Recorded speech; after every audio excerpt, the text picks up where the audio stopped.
할렐루야! 오늘 요한복음 11장 20절에서 35절의 말씀을 가지고 주님은 그들을 사랑하셨다라는 주제로 은혜를 나눠보고자 합니다. 아이들을 가르치다 보면 테스트가 반드시 필요합니다. 그 테스트를 통해서 실력도 평가되고 모르는 것을 다시 보충해서 더 실력을 쌓아가는 기회가 되기도 합니다. 그러나 그 테스트를 좋아하는 아이들은 아무도 없습니다. 믿음도 이와 같은 것 같습니다. 믿음에는 고난이라는 시험이 따르지만 고난을 좋아하는 사람은 아무도 없을 것 같습니다. 그러나 우리는 그 고난을 통해 배우는 것이 많습니다. 그래서 시편에 다윗은 이렇게 고백합니다. 고난당함이 내게 유익이라. 이로 인하여 내가 주의 윤례를 알게 되었나이다. 또한 어려움을 당하면 사람은 본성 또는 본심이 드러납니다. 예수를 믿는 이들에게는 믿음의 크기를 볼 수 있는 계기가 되기도 합니다. 그래서 오늘 본문을 통해 나사로의 죽음이라는 고통을 통한 마리아와 마르다의 믿음을 들여다보기 원합니다. 마르다, 나사로, 마리아 이 3남매가 베다니라는 마을에서 살아가고 있었습니다. 예수님께서 베다니에 사역 중이실 때 이 3남매를 특히 친애하셨던 것 같습니다. 그런데 베다니에서 주님을 배척하는 일로 주님이 그곳을 피해서 다른 지역에서 사역 중에 나사로가 죽었다라는, 아프다라는 소식을 전해 듣게 되죠. 근데 주님께서 바로 가지 않으시고 이틀을 더 유하였다라고 성경은 말합니다. 이렇게 지체하시는 동안에 나사로는 죽었습니다. 그랬더니 주님께서 제자들에게 이제 베다니로 나사로를 깨우러 가자라고 말씀하시며 제자들을 이끌고 가십니다. 예수께서 마르다와 마리아가 있는 마을로 들어가기 전에 예수께서 오신다는 소식이 전해집니다. 그 소식을 듣고 마르다는 예수님이 계신 곳까지 달려갑니다. 21절에 보면 마르다가 예수께 여짜오되 주께서 여기 계셨더라면 내 오라버니가 죽지 아니하였겠나이다. 막 달려가서 예수님 앞에 서자마자 한 말이 주님께서 여기 계셨더라면 우리 오라비가 죽지 않았을지도 모르지 않습니까? 죽지 않았을 수 있었습니다. 이렇게 얘기를 하는 거예요. 이 말은 예수님께서 이곳에 계셨더라면 내 오라버니가 죽지 않았을 것이다. 근데 영어의 그 원어의 문법적인 이해를 보면 않았을 텐데 라는 용법으로 후에 아쉬운 원망 정도를 나타내는 가정법이라는 어법이에요.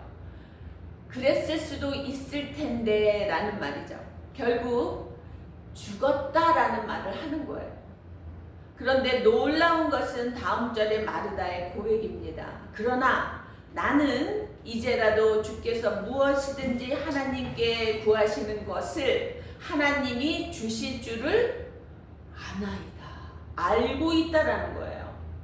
너무 놀라운 하늘의 영적 지혜를 가지고 있는 자 같아요.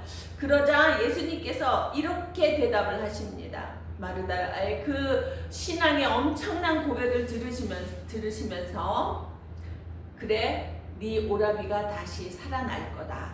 이렇게 말씀하신 거예요. 분명히 예수님께서 나사로가 다시 살아날 거다.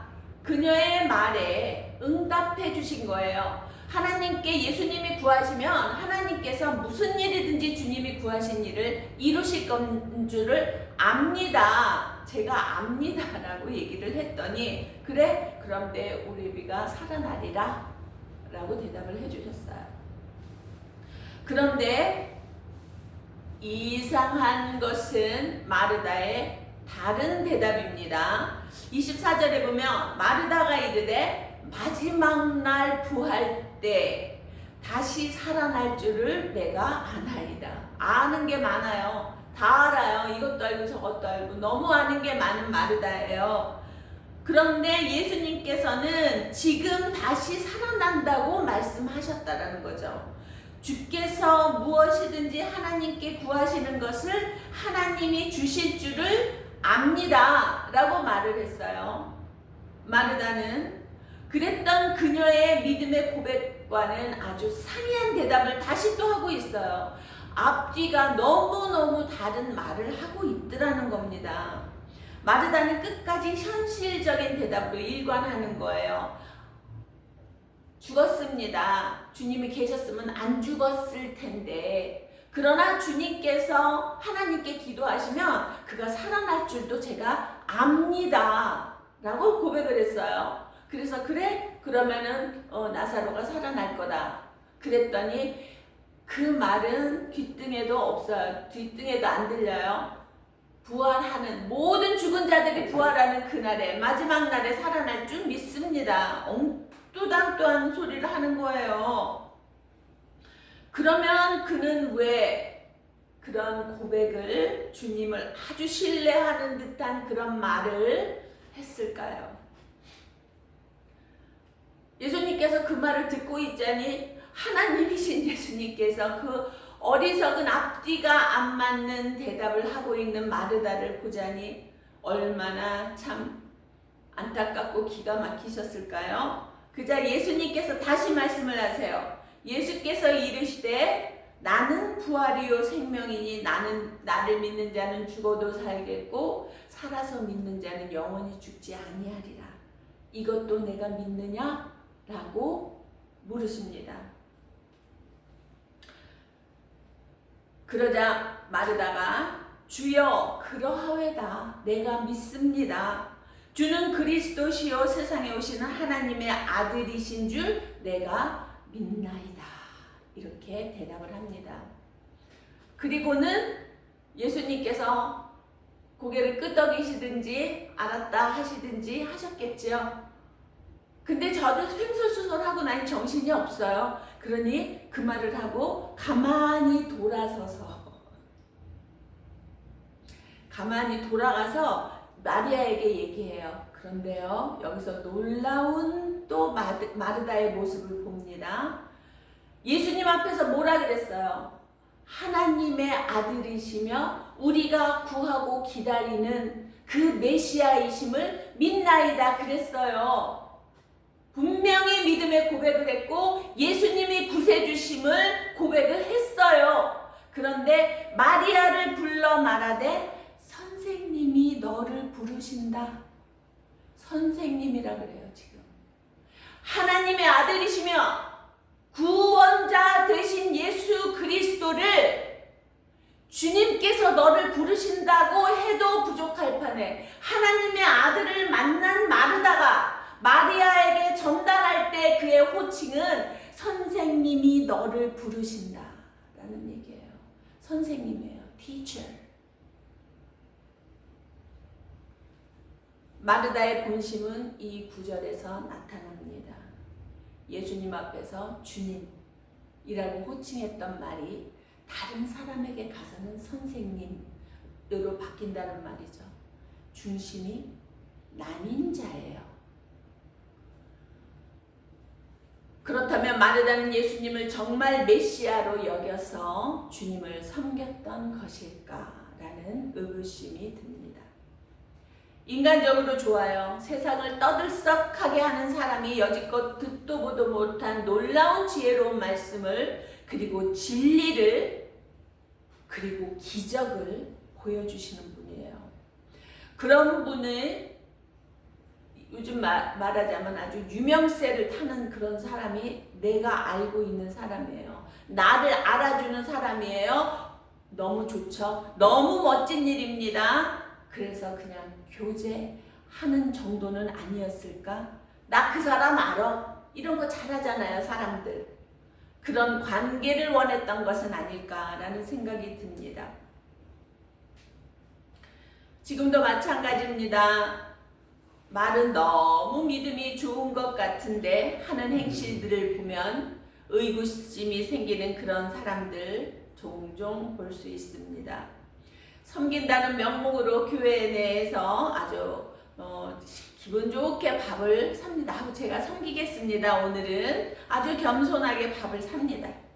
비싼 돈을 지불했으니 나를 당신들은 떠받들어야 해 라는 마음이 속에 있어요.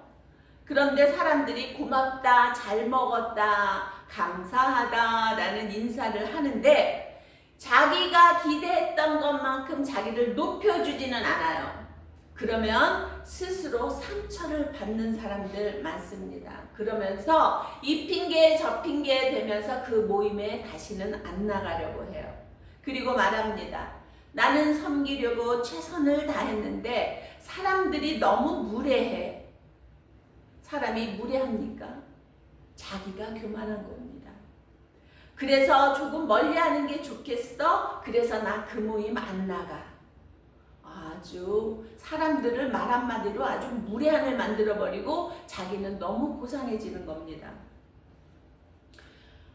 그러다 점점 스스로 멀어지면서 불편함이 자기 안에 쌓여갑니다. 그런데 누구 하나 내 마음을 알아주는 사람이 없네. 목사님도 나를 몰라주시네. 이 교회 내 믿음을 감당할 수 없는 존재들이야. 내 믿음을 받쳐주질 못하네. 뭐가 믿음인지는 모르겠지만. 그리고 이제는 나를 떠받들어줄 누군가를 찾아 서치라이트를 키면서 아주 레이더를 발동하면서 가동을 합니다. 최선의 겸손한 모습으로, 헌신적인 모습으로, 그리고 말합니다. 정말 내가 그 교회에서 헌신했는데, 사람들한테 정말 섬김을 다했는데 더 이상은 아닌 것 같아요. 교회를 옮겨야겠어요. 그럼 다른 교회에서는 그렇게 겸손한 사람, 말만 들으면 너무 겸손하죠. 너무너무 믿음이 좋죠. 아이고 우리 교회 오세요. 이러게 되겠죠. 그런데 그 교회에 가봐야 똑같습니다. 그게 마르다입니다. 그게 마르다인 자신인 겁니다. 돌아보시기 바랍니다.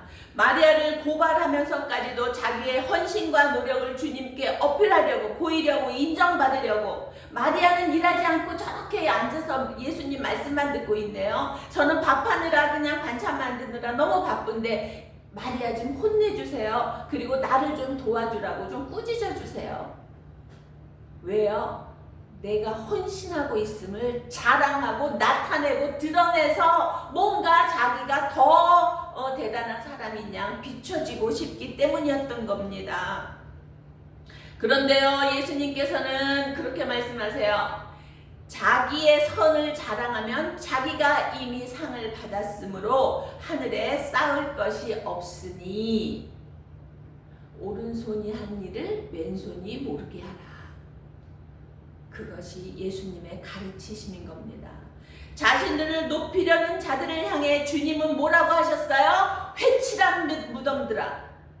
너희들은 회칠한 무덤. 속은 썩어가는데 겉에만 회칠을 해서 뽀얗고 하얗게 만든들 그것이 깨끗하겠냐는 겁니다.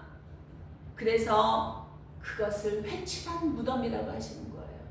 뭔지 겸손한 것 같고 헌신하는 것 같고 교회에 뭔가를 많이 하는 것 같은데 하나님은 중심을 보시는 분이기 때문에 그 속에 썩어들어가는 것을 그것을 보신다는 말이에요. 겉으로 드러나는 회칠한 모양이 아니라 내가 그가 아닌지 살펴보시기 바랍니다.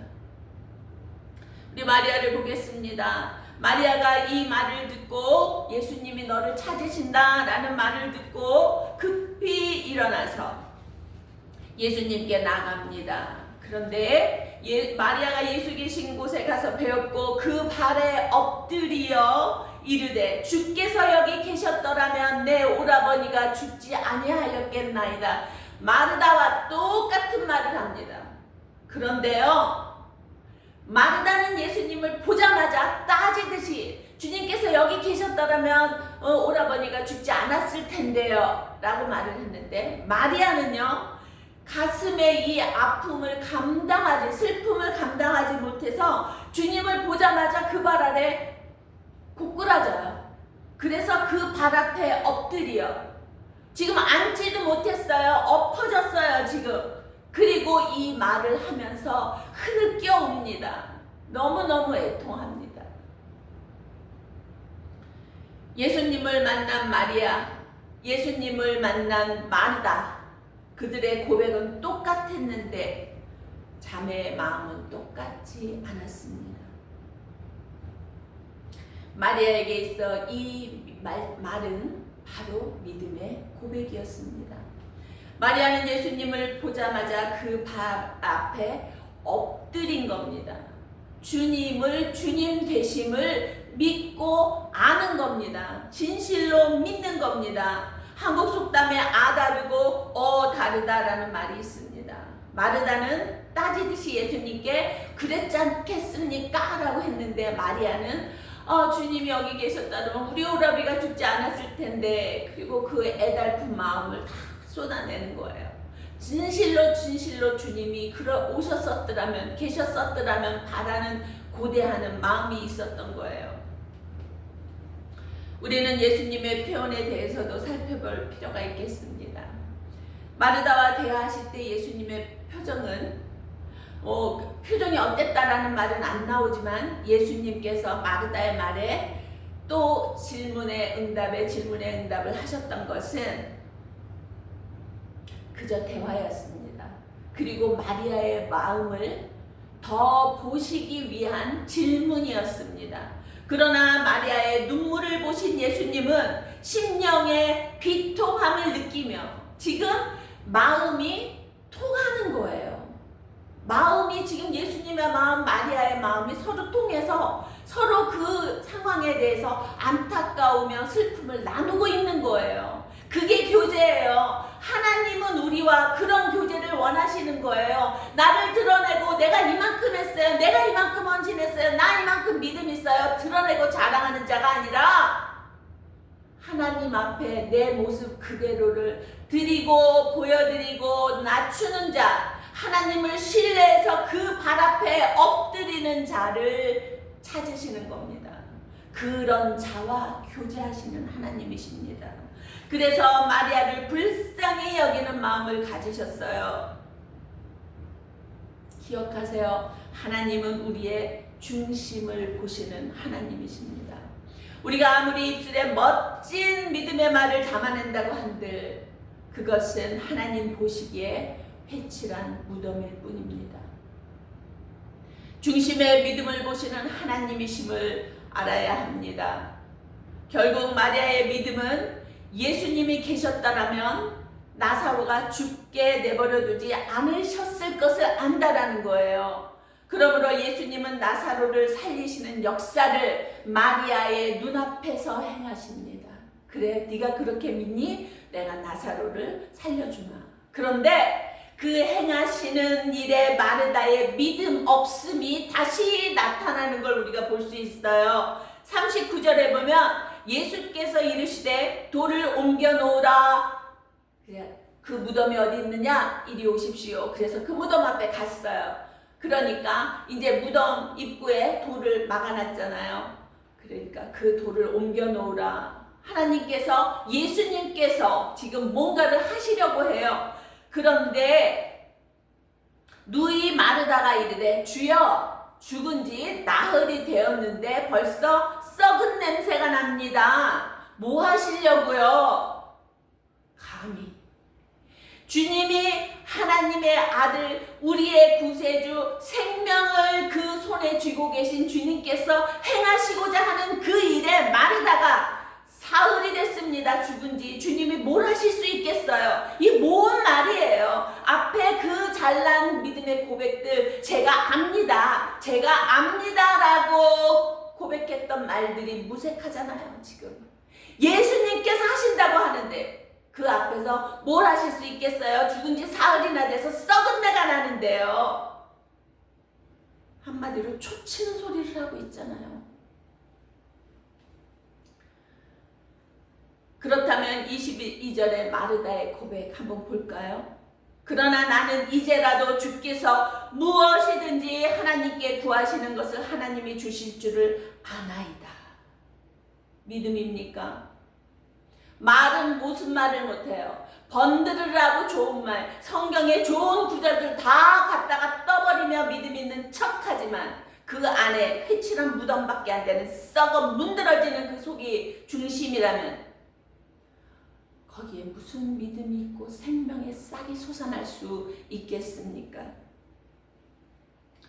저는 이렇게 생각해 보겠습니다. 마리아가 나사로의 죽음에 너무 안타까워서 예수님이 죽으면 오빠가 죽지 않았을 텐데 이제라도 예수님이 오시면 혹시 오빠를 살려주실 수도 있을 텐데 라고 울면서 하니 모든 장례 문상을 하면서 그냥 많이 같이 애달파하고 그 모습을 보니까 마리아의 믿음이 있어 보이거든요. 그러니까 마리아와 마르다가 함께 마리아와 가지 않습니다. 오늘 첫 구절에 보면 예수님이 오신다는 소리를 마르다는 들었어요.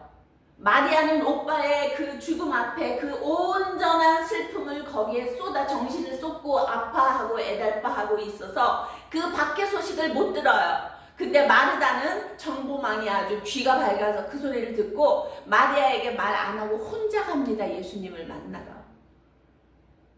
그런 마르다입니다. 그러고 가서 마리아가 있는데 마리아가 한 말을 그대로 자기가 할 수가 없잖아요. 그러니까 말이 없는 틈에 마리아가 했던 말을 그대로 예수님한테 했을 뿐이라는 거죠.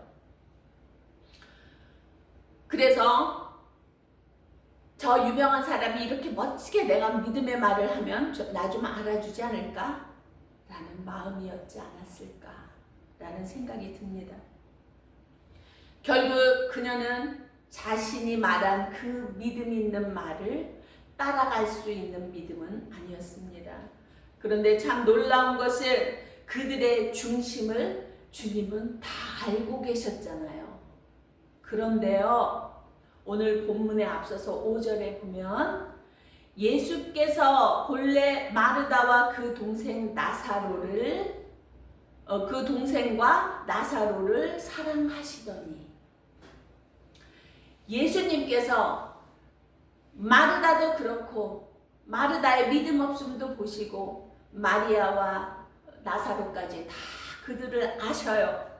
그런데도 그들을 사랑하시더라고 말씀하시는 겁니다. 주님은 그들을 사랑하셨다가 오늘 말씀의 제목입니다. 그들 속에는 나도 있음을 기억하시기 바랍니다. 그럼에도 불구하고 마르다와 같이 의심하거나 또는 믿음이 없거나 또는 장황하게 자기를 드러내는 어리석고 차일디시한 유치한 그런 수준의 믿음밖에는 안 됐을지라도 예수님은 그때 이미 그들을 사랑하고 계셨던 겁니다. 그들 안에 우리가 있다라는 겁니다. 그런 어리석고 부족한 우리들을 주님은 지금도 사랑하셔서 지켜보시며 우리가 믿음 안에서 견고히 자라나가기를 기대하고 계시다라는 겁니다. 지금은 외적이든 내적이든 믿음의 고난의 시대입니다. 교회가 그리고 우리의 믿음 생활이 사회적으로 인정을 많이 받지 못하고 있습니다. 그러나 이 시간을 통해 하나님께서 오히려 우리의 믿음을 달아보시고 우리의 믿음이 또한 성장되기를 바라시는 줄 믿습니다. 나의 신앙 고백은 나의 믿음과 괴리감이 없는지 다시 한번 마르다의 그 믿음의 거짓스러운 고백을 보면서 우리도 내 안에 그런 허풍이 진실하지 않은 모습이 있지 않을까 조심히 살펴보는 그런 시간 되시기 바랍니다. 상황이야 힘들다고 한들 주님을 향한 믿음과 또한 그 사랑 그리고 우리 믿음의 중심까지 누가 제어할 수 있겠습니까? 오직 내 믿음은 내가 지키는 것입니다. 어려움 속에서도 핑계치 않는 믿음으로 날마다 성장하는, 그래서 끝까지 승리하는 자가 이기는 자라고 하셨습니다. 그래서 끝까지 승리하는 저와 여러분 되시기를 주님의 이름으로 축복합니다. 기도하시겠습니다. 사랑이 많으시고 은혜로우신 아버지 하나님, 아버지, 우리 믿음은 진심으로 하나님 앞에 보여지고 나타내는 것인데 아직도 우리의 어리석음이 사람에게 보여지고 나타나기를 원하며 그로 인하여 내가 높아지고 대접받기를 원하는 어리석음은 없는지요. 아버지 하나님, 그럼에도 불구하고 그 시점에서도 주님은 우리를 사랑하시는 줄을 믿습니다. 아버지 하나님, 이 한 주간을 통해서도 우리가 더욱 성장하며 믿음으로 말씀으로 자라나 하나님의 마음을 기쁘시게 해드릴 수 있는 농부와 같은 마음으로 성장되기를 원합니다. 성령 충만함으로 도와주시옵시고 우리의 삶 속에서 하나님 앞에 영광 돌려드릴 많은 열매들을 맺을 수 있도록 도와주시옵소서. 감사를 드렸고 예수 그리스도의 이름으로 기도하옵나이다. 아멘.